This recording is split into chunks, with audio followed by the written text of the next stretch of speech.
How could I forget? You can't, Rick. We are now in day 3, and you are probably just like us on pins and needles. The race is too close to call at this point. Let's take a look at the latest numbers. The race for president still, as we mentioned, razor thin line, and the whole thing could come down to Georgia. Tonight, Democratic nominee Joe Biden, he's leading in electoral votes, 253 to 213. Georgia, Rick, is one of 5 undecided states, along with Pennsylvania, North Carolina, Nevada, and Arizona. That's right. And 270 electoral votes. That's what's needed to win the White House. 16 of them will go to whomever wins Georgia. So former Vice President Biden is clearly knocking on the door to the White House. The president's lead here in our state is now down to less than 3,500 votes, actually less than 3,000 votes at the last count, last update from the Secretary of State's website.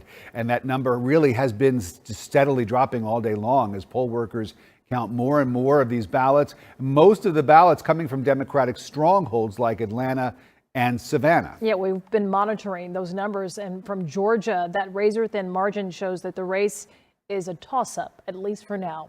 Tonight, Georgia still working to finish tallying votes. Earlier tonight, both men addressing the nation on the status of the election, with former Vice President Joe Biden urging patience as the votes are counted, while President Trump used his remarks to slam what he is calling a fraudulent election. The president didn't offer any proof, but he claimed that it was cheating that has allowed his opponent to pull ahead in the contest. The Trump campaign filing several lawsuits around the country, some of them aimed at stopping the vote count, others aimed at keeping the vote going. So there is a real inconsistent legal strategy right now, and experts say the president has little chance of succeeding. So tonight at 11, we're going to catch you up on the latest numbers in the presidential race. We'll also run through Georgia's 2 U.S. Senate races, which now seem like both of them, Rick, are headed for a runoff election on January 5th. Yeah, really all eyes all over the country will be on Georgia if we end up having 2 special elections in January to decide the balance of power in the Senate.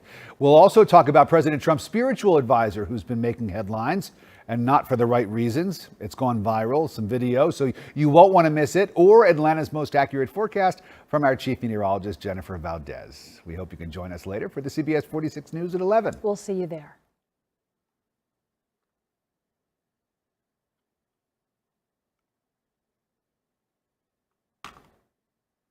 Thank you. Thank you, sir.